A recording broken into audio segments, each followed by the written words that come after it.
हाँ जी, नमस्कार। आपका स्वागत है अपने YouTube चैनल कल्पित क्लासेस में। आज अपनी इतिहास स्टार्ट करते हैं। इतिहास का भी एक न्यू टॉपिक चौहान वंश। चौहान वंश, चौहानों को अपने डीपली से पढ़ेंगे, लेकिन चौहानों का एक महत्वपूर्ण टॉपिक लेके चलते हैं, रणथंभौर के चौहान। रणथंभौर के चौहान अपने इसके डिटेल से बात करेंगे कि रणथंभौर के चौहानों का संस्थापक कौन है और रणथंभौर के चौहानों में सबसे शक्तिशाली और सबसे महत्वपूर्ण शासक कौन है। शासकों की बात करें रणथंभौर के, रणथंभौर पड़ता है सवाई माधोपुर में। सवाई माधोपुर में रणथंभौर के चौहानों की स्थापना 1194 ईस्वी में हुई थी। रणथंभौर के चौहानों का संस्थापक गोविंदराज। रणथंभौर के चौहानों का संस्थापक कौन है? गोविंदराज है। बात यह है कि गोविंदराज है कहाँ का शासक? गोविंदराज है अपने पहले पड़ा पृथ्वीराज चौहान तृतीय। अजमेर के जब चौहान पड़े थे पृथ्वीराज चौहान तृतीय, उसका ये बेटा है। बात यह रही है कि अजयराज पृथ्वीराज चौहान तृतीय अजमेर का शासक था और गोविंदराज रणथंभौर में क्या लेने आया? तो पृथ्वीराज चौहान तृतीय का एक बेटा था जिसका नाम था, पृथ्वीराज चौहान तृतीय का एक भाई था, उसका नाम था हरिराज। जब मोहम्मद गोरी पृथ्वीराज चौहान तृतीय को मार डालता है गजनी में, तब उसके बाद शासक जो मरने वाला है तो उसका बेटा मरता है, लेकिन विद्रोह कौन कर देता है? हरिराज कर देता है। तब इसकी सहायता की थी कुतुबुद्दीन ऐबक ने।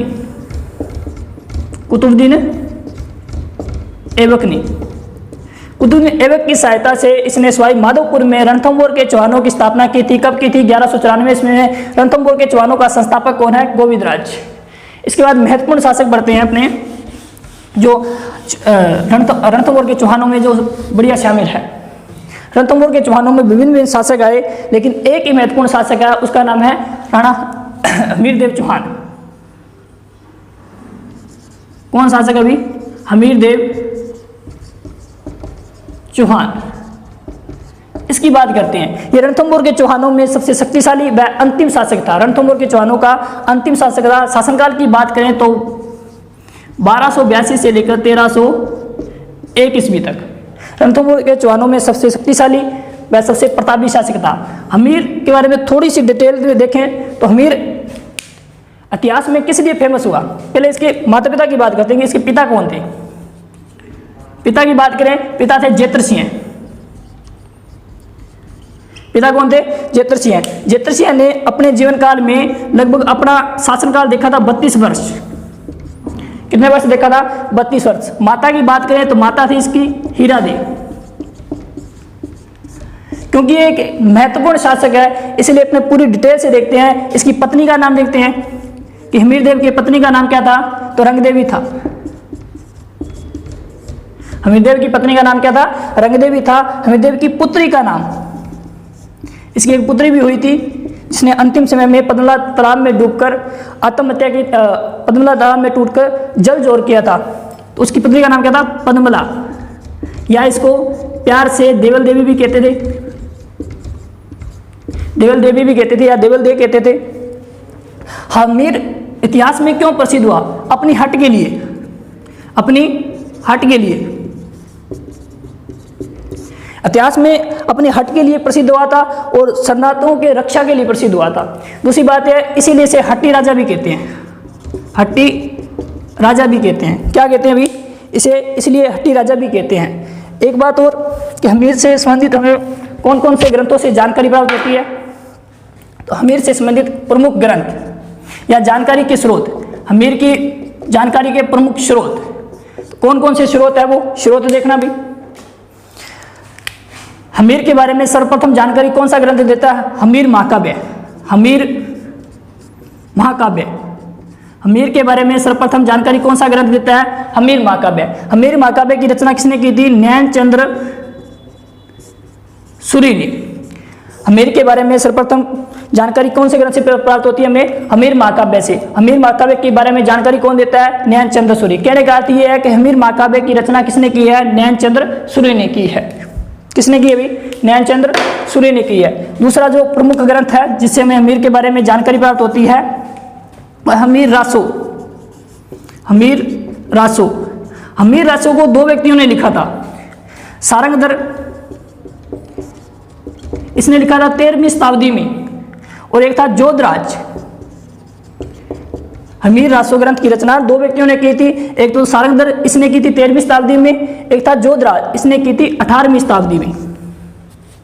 ठीक है भाई। तीसरे ग्रंथ की बात करें तो इसके बारे में मिलता है हमीर हट। हमीर के बारे में जानकारी और कहां से मिलती है? हमीर हट ग्रंथ से। हमीर हट की रचना किसने की थी? चंद्रशेखर ने की थी। चंद्रशेखर ने की थी। हमीर हट की रचना किसने की थी? चंद्रशेखर। एक और ग्रंथ है जिससे हमें हमीर के बारे में जानकारी मिलती है, हमीर रायण। हमीर रायण, हमीर रायण की रचना की थी बढ़ाऊ व्यास ने। किसने की थी? बढ़ाऊ व्यास ने। हमीर रायण की रचना बढ़ाऊ व्यास ने की थी। एक ग्रंथ इसने सभ्य ने लिखा था, हमीरदेव ने, उस ग्रंथ का नाम था श्रृंगार हार। श्रृंगार हार, श्रृंगार हार की रचना हमीर ने सभ्य ने की थी। तो ये प्रमुख ग्रंथ है जिनसे संबंधित हमें हमीरदेव चौहान से संबंधित हमें जानकारी प्राप्त होती है। कौन कौन से हैं? हमीर महाकाव्य जिसकी रचना नैनचंद्र सूर्य ने की थी, एक हमीर रासो जिसकी रचना दो व्यक्तियों ने की थी, सारंगधर व्यास ने 13वीं शताब्दी में, जोधराज ने 18वीं शताब्दी में, एक है हमीर हट जिसकी रचना चंद्रशेखर ने की थी, एक है हमीर रायण जिसकी रचना बढ़ाऊ व्यास ने की थी। फिर एक और है अन्य रचना जिसका नाम है श्रृंगार हार, इसकी रचना सभ्य हमीर ने की थी। इन ग्रंथों से हमें हमीर के बारे में जानकारी प्राप्त होती है। इतना समझ में आया? नेक्स्ट चले भाई।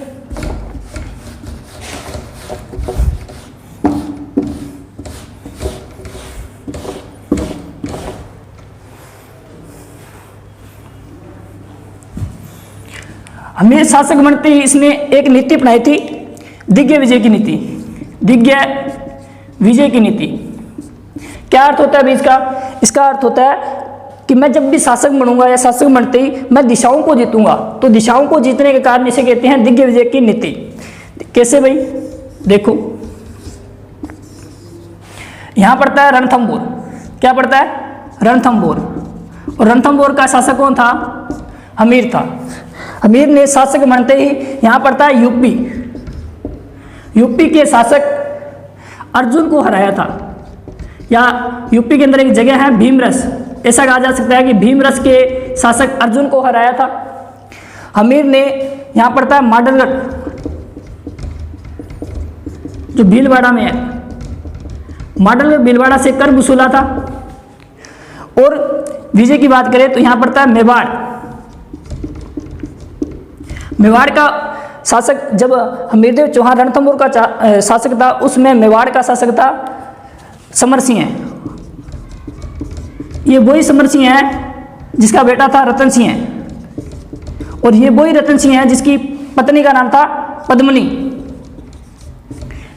ठीक है, तो इतनी बातें एक्स्ट्रा ये बस ध्यान रखना आप। तो समर सिंह को पराजित किया था, समर सिंह को हराया था, इतनी बात याद रखना।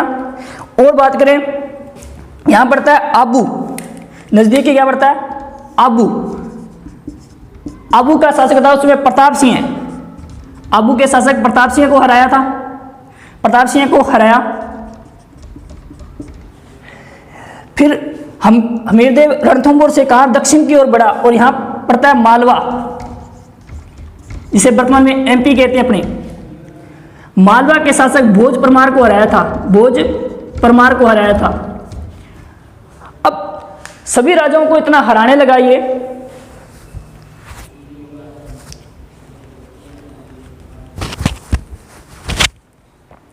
सभी राजाओं को इतना हराने लगा। अब इसकी राजस्थान में बढ़िया प्रसिद्धि फैल गई। प्रसिद्धि फैलने के लिए इसके समय दिल्ली का शासक कौन था? दिल्ली पे कौन सा वंश था? दिल्ली पे चल रहा था उसमें खिलजी वंश। कौन सा वंश भाई? खिलजी वंश। और खिलजी वंश का संस्थापक कौन था? खिलजी वंश का संस्थापक कौन था भाई? खिलजी वंश का संस्थापक था जलालुद्दीन खिलजी। जलालुद्दीन खिलजी कौन था? जलालुद्दीन खिलजी। जलालुद्दीन खिलजी के शासनकाल की बात करें तो ऊपर लिख रहा हूं मैं, शासनकाल की बात करें तो 1290 से लेकर 1296 तक था। जलालुद्दीन खिलजी का शासनकाल क्या था, 1290 से लेकर 1296 तक। जब ये शासक बना, जलालुद्दीन खिलजी को पता चला यार अपने जस्ट नीचे, अपने नाक के जस्ट नीचे, अपने पैरों के जस्ट नीचे एक छोटी सी जागीर है, एक छोटी सी रियासत है रणथंभौर, और वहां का शासक कौन है, हमीर। बड़ी उपलब्धियां हासिल कर रहा है और अपने दिल्ली के राजा है। अपना ये फर्ज बनता है कि उसके विद्रोह को दबाएं, उसको जीतें, क्योंकि ज्यादा प्रसिद्धि किसकी होनी चाहिए, अपनी दिल्ली रियासत की। और वहां एक छोटी सी जागीर है, वो अपनी प्रसिद्धि कर रहा है। तो जलालुद्दीन क्या उससे जलने लगा तो बस बात सीधी सी, अभी आक्रमण करेगा। तो जलालुद्दीन खिलजी ने क्या किया, हमीर देव पे 2 बार आक्रमण किए। कितनी बार आक्रमण किए, 2 बार। कब कब किए, पहला तो किया 1290 में और दूसरा किया 1292 में। देखो आगे, हमीर देव ने 2 बार आक्रमण किया। मान लेना ये कौन सा है, रणथंभौर है। रणथंभौर का शासक कौन था, हमीर देव चौहान।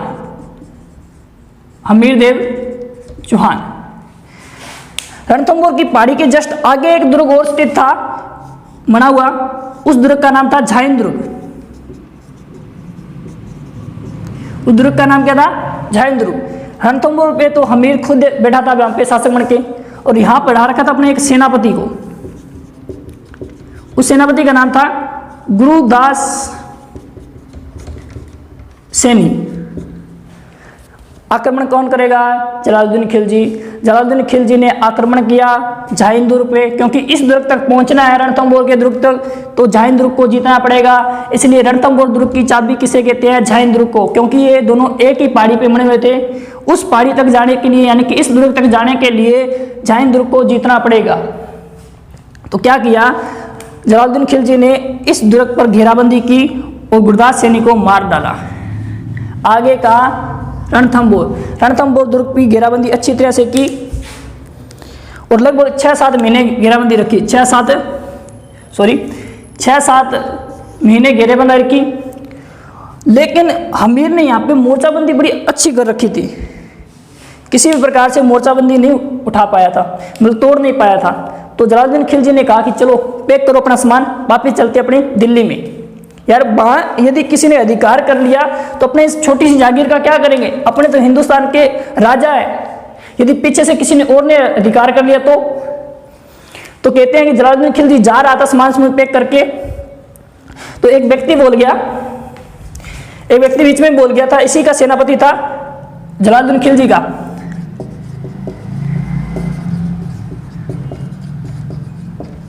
जलालुद्दीन खिलजी का एक साथ आया था अहमद चाप, कि साहब क्या बात हुई, अपने विजय करने आए थे रणथंभौर को, लेकिन क्या हुआ। तो कहते हैं कि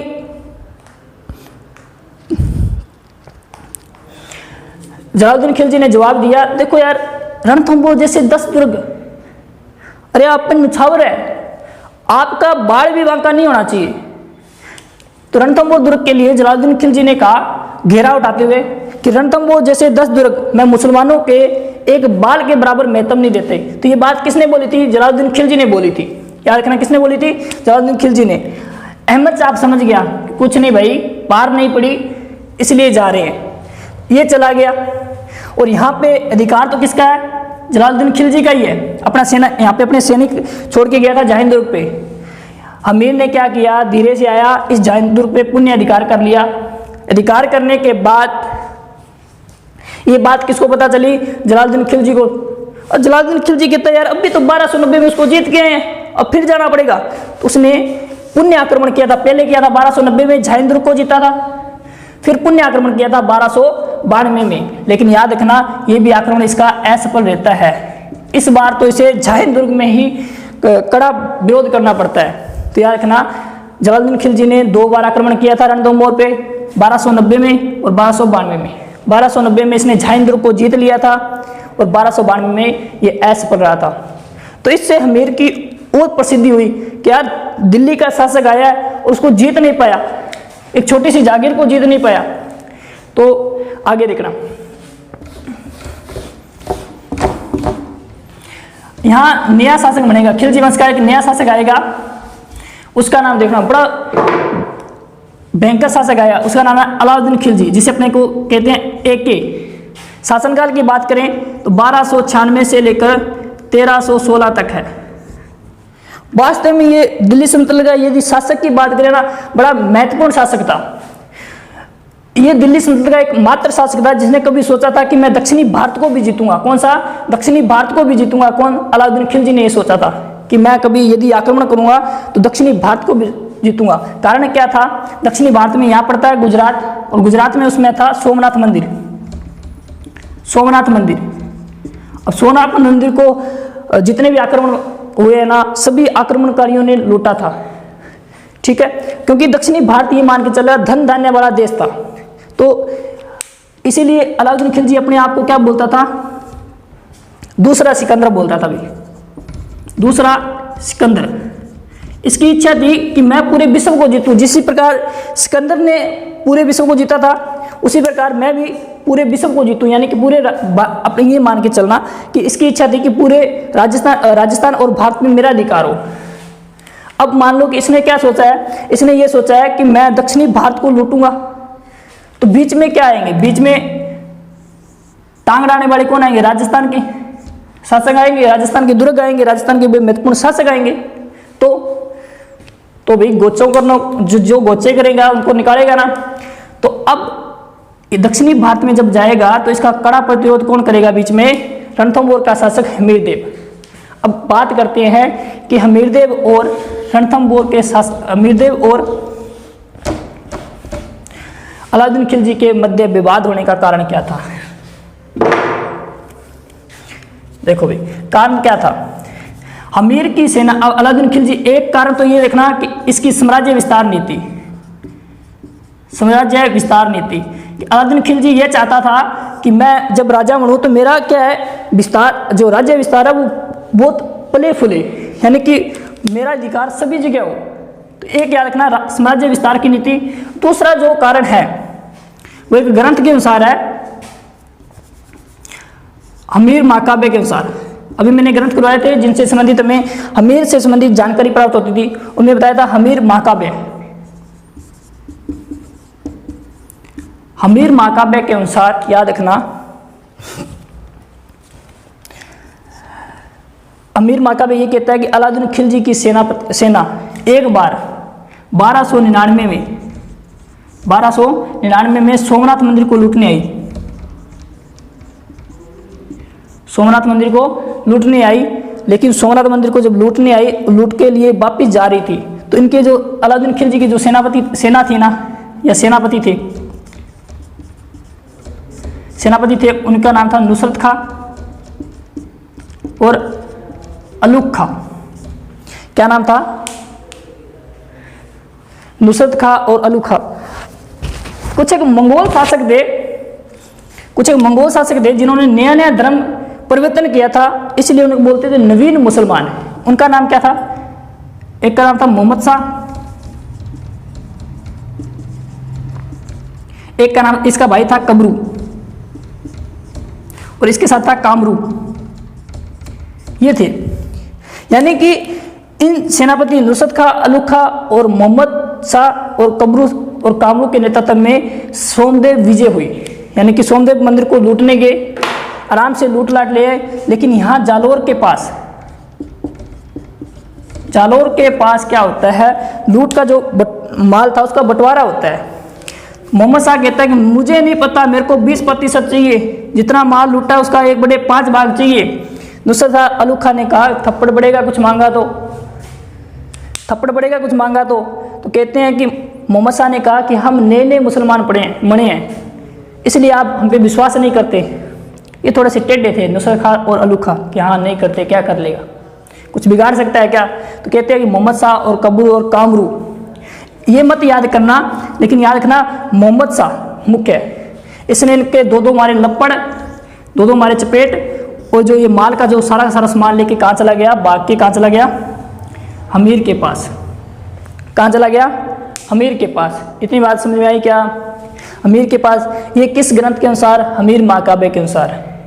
तो दुश्मनी होगी ना अलाउद्दीन खिलजी और हमीर के मध्य, क्योंकि ये दुश्मन कहाँ जा रहा है, भागकर हमीर के पास। नेक्स्ट देखो भाई,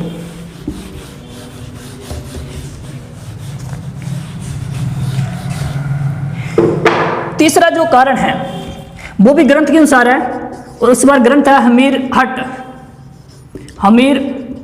हट, और प्लस में इसका सहयोग करता है नैन्सी। सहयोग कौन करता है, नैन्सी।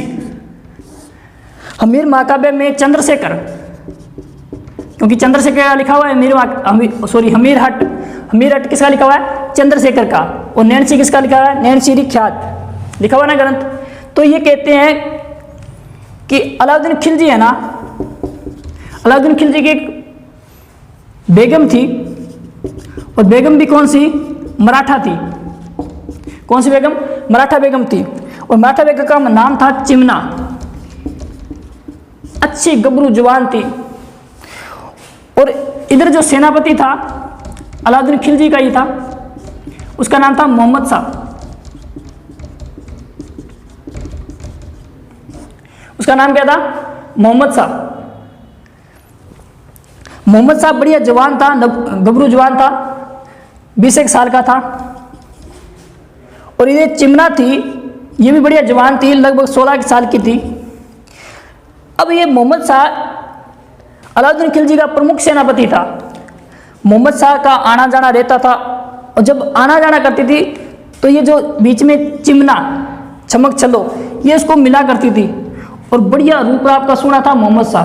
तो कहते हैं कि चिमना को मोहम्मद शाह से क्या हो जाता है, प्रेम हो जाता है। यहाँ बना देता हूँ मैं दिल, क्या हो जाता है, प्रेम हो जाता है। पत्नी किसकी है, अलाउद्दीन खिलजी को।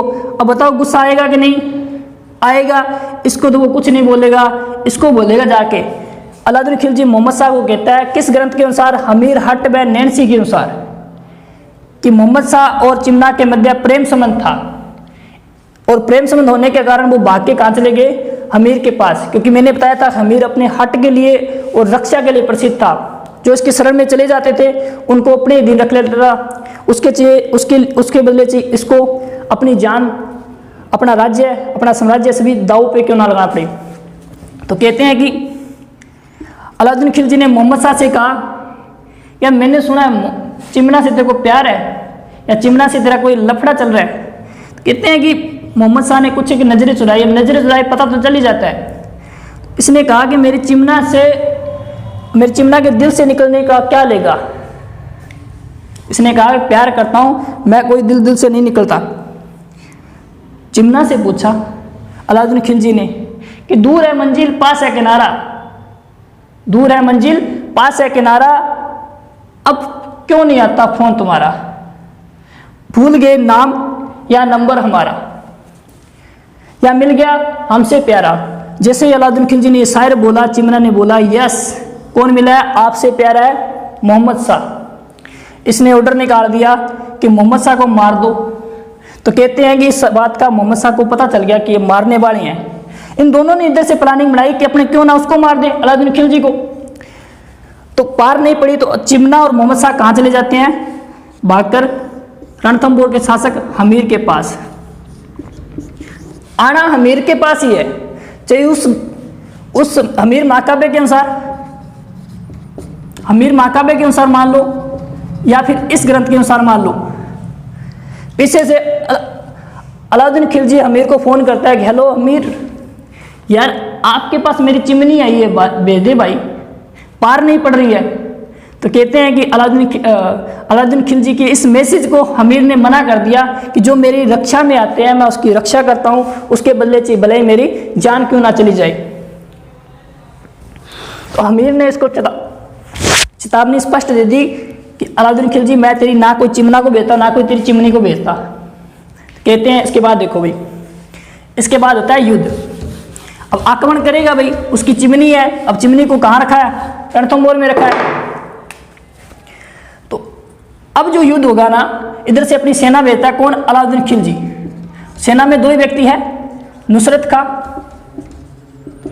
और अलुग खां, दो ही व्यक्ति है। इधर वाले आगे, अब जिसमें इसने आक्रमण किया अलाउद्दीन खिलजी ने, उसमें अमीर एक यज्ञ करा था, कोटि यजन यज्ञ। कोटियजन यज्ञ किसकी देखरेख में करा था? एक पंडित था, पंडित विश्वरूप की देखरेख में। पंडित विश्वरूप ने कह दिया कि देख भाई, यज्ञ करने का अर्थ है इसमें बोलना नहीं है, बिल्कुल मूक रहना है, तेने कोई भी काम करना है इशारों से कर दे। जब इस हमीर को ये पता चला कि अलाउद्दीन खिलजी आक्रमण करने वाला है और अपनी सेना भेज दी उसने नुसरत खां और अलू खां के नेतृत्व में, तो इसने भी अपनी सेना भेजी इधर से हमीर ने। किस किस को भेजा? धर्म सिंह को और भीम सिंह को भेजा। भेजने के बाद जिस जगह ये दोनों आके मिले उस जगह का नाम क्या था? उसका नाम था हिंदू घाटी। हिंदू घाटी का युद्ध, सॉरी गलत लिखा गया, हिंदू बाट घाटी का युद्ध लिखना था, हिंदू बाट घाटी का युद्ध। और ये कब लड़ा गया था? ये लड़ा गया था 1299 में।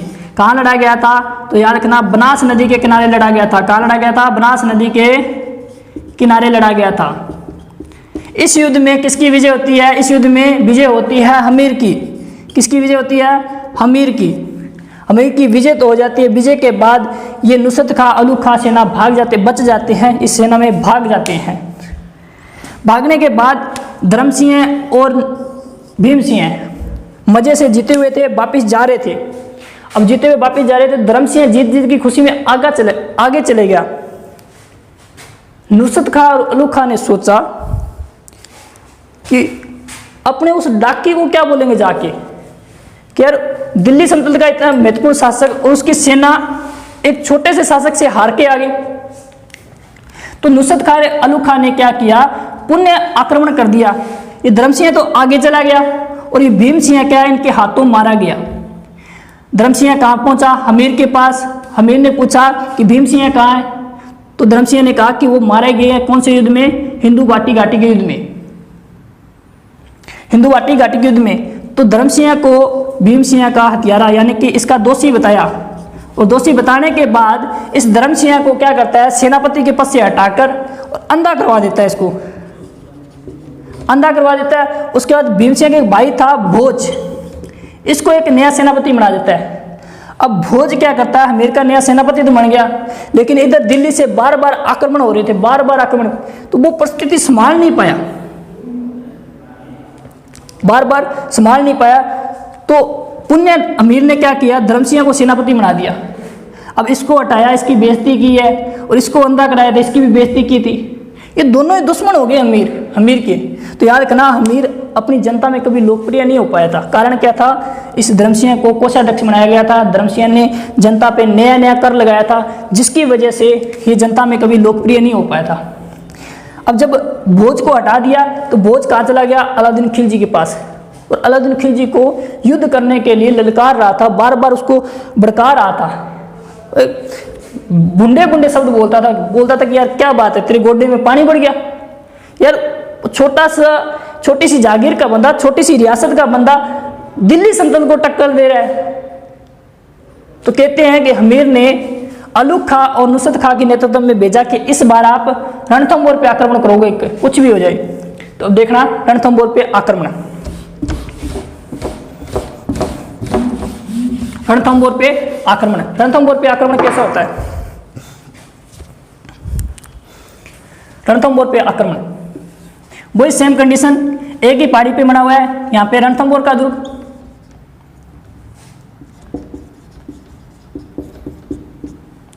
और जहां का शासक कौन था? हमीर था,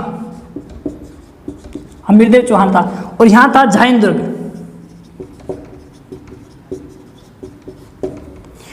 बिना प्रतिरोध के अलाउद्दीन खिलजी के सेनापति, दो ही सेनापति याद रखना, अलाउद्दीन खिलजी के दो ही सेनापति थे मुख्यतः, नुसरत खां और अलू खां। इन दोनों ने बिना किसी प्रतिरोध के झाइन दुर्ग को जीता। और अलाउद्दीन खिलजी के अनुसार मैसेज पहुंचाया उन्होंने कि झाइन दुर्ग को विजय कर लिया, अब हम अधिकार किस पे कर रहे हैं, घेराबंदी किस पे कर रहे हैं? रणथंभौर पे कर रहे हैं। तो बाद में कहते हैं इन्होंने रणथंभौर की घेराबंदी कर ली थी। रणथंभौर दुर्ग यदि अपने देखें तो इधर यहाँ है, पूर्वी राजस्थान में। तो इधर एक तरफ तो पक्षी अरावली की पहाड़ियों से ढका हुआ है, और एक तरफ है विंध्याचल की पहाड़ियाँ, यानी कि ये दुर्ग ढका हुआ सा था। तो ऊपर से जब इन्होंने घेराबंदी की, ऊपर से एक मजनिक पत्थर बरसाने वाला यंत्र होता है, मजनिक से एक पत्थर आया और नुसरत खान के पटमड़े में लगा। लगने के बाद नुसरत खान तो मारा गया। तब कहते हैं कि अलूग खान ने मैसेज भिजवाया किसके पास, अलाउद्दीन खिलजी को, कि यार किसकी चिमना, किसका क्या लेना देना, अपने यहाँ क्यों मर रहे हैं, उस बाप को बुलाओ और बोलो कि यहाँ आक्रमण पर आक्रमण हो रहे हैं बार बार। तो कहते हैं कि नुसरत अलाउद्दीन खिलजी वापिस आया रणथंभौर विजय के लिए, और इसके साथ आप तो आया ही आया अलाउद्दीन खिलजी, इसके साथ एक व्यक्ति और आया था अमीर खुसरो। अमीर खुसरो आया। आते इसने रणथंभौर को देखा, आते एक शायरी बोली, क्या मुझे ऐसा लग रहा है कि रणथंभौर में शायद एक भी दाना नहीं है, अपने यहाँ से एक सोने का दाना भेजें तो रणथंभौर में से अनाज का एक दाना नहीं आएगा। तो ये बात किसने बोली थी? अमीर खुसरो ने। किस दुर्ग के लिए बोली थी? रणथंभौर दुर्ग के लिए। इसके बाद मैं डायरेक्ट आपको साका पढ़ा रहा हूँ कि रणथंभौर पे अधिकार किसका हो जाता है? अलाउद्दीन खिलजी का हो जाता है। साका ही पढ़ा रहा हूँ।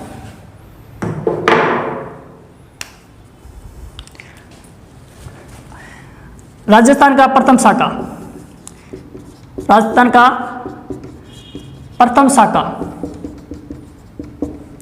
सीधे बता रहा हूं, या आपने बोल सकते हैं रणथंभौर का प्रथम साका। रणथंभौर का शासक कौन था? शासक कौन था रणथंभौर का? हमीर था।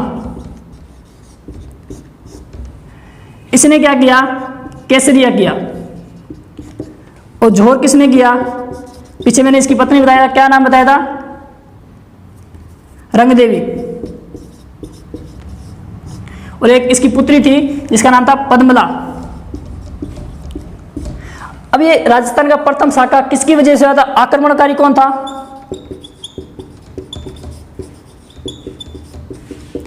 अलाउद्दीन खिलजी। इसके साथ याद रखना, राजस्थान में सबसे ज्यादा साका किसी की वजह से हुआ है, तो वो किसकी वजह से? अलाउद्दीन खिलजी। अलाउद्दीन खिलजी ने जहां जहां आक्रमण किया ना, उन सभी क्षेत्रों को नष्ट ही कर दिया था, बिल्कुल ही खत्म ही कर दिया था। अब एक बात और याद रखना, ये साका होने के बाद मतलब रणथंभौर पे अधिकार होने का कारण क्या था? कारण था अमीर के विद्रोही या विश्वासघाती मंत्री, विश्वासघाती मंत्री मान लो। कौन थे? रतिपाल और प्लस में रणमल। इन दोनों को अलाउद्दीन खिलजी ने अपनी ओर मिला दिया और दुर्ग का लालच दिया कि आपको बाद में दुर्ग हम सौंप देंगे। तो दोनों ही अलाउद्दीन खिलजी के साथ बन जाते हैं और दुर्ग के गुप्त रास्ते बता देते हैं। उसके बाद होता है राजस्थान का प्रथम साका। कब होता है? 11 जुलाई 1301 में। इसे राजस्थान का प्रथम जल जोर भी कहते हैं। कारण क्या था? रंगदेवी ने और पद्मला ने क्या किया था? दोनों ने जल जोर किया था। रंगदेवी ने किया था रनिहाड़ तालाब में, और इसने किया था पद्मला तालाब में, जिसको जहां टाइम मिला था उन्होंने वहां जोर कर लिया था। क्योंकि आक्रमणकारी कौन था? अलाउद्दीन खिलजी। यदि ये जीवित ले जाते तो अलाउद्दीन खिलजी इनको अपने साथ कहाँ ले जाता? दिल्ली ले जाता। इसके बाद बचा कौन? रणमल व रतिपाल। अच्छा, दुर्ग जीतने के बाद यहाँ दुर्ग का प्रशासक यानी कि रणथंभौर को जीतने के बाद रणथंभौर का प्रशासक किसे बनाया? अलूग खां को। रणथंभौर किसको सौंप दिया? अलूग खां को। और बात किससे हुई थी? रतिपाल और रणमल ने। तो रतिपाल व रणमल अलाउद्दीन खिलजी के पास गए कि आपने साहब बात तो ये की थी कि दुर्ग जीतने के बाद आपको दे देंगे। तो अलाउद्दीन खिलजी इनको कहता है कि तुम अपने सगे राजा के नहीं हुए तो मेरे क्या हो गए? तो कहते हैं इनको दोनों को मरवा देता है। अब कौन बचा जिसके वजह से ये इतनी घटना हुई थी? बचा कौन? मोहम्मद शाह। और मोहम्मद शाह जिसे प्यार करता था उसका नाम क्या था? चिमना। मोहम्मद शाह से पूछा क्या तेरे को यदि मैं जीवित छोड़ दूं तो चिमना को वापस देगा क्या? तो इसने मना कर दिया कि चिमना तो वापस मिलती नहीं भी। तो और क्या करेगा? इसने कहा कि अलाउद्दीन खिलजी मैं तेरे को मारकर और रणथंभौर की गद्दी पे हमीर के वंशज को बिठाऊंगा। तो ये बात अलाउद्दीन खिलजी को पसंद नहीं आई और इसने क्या किया? मोहम्मद शाह को हाथी के पैर के नीचे देकर मरवा दिया। तो ये आपका पूरा रणथंभौर के चौहान कंप्लीट।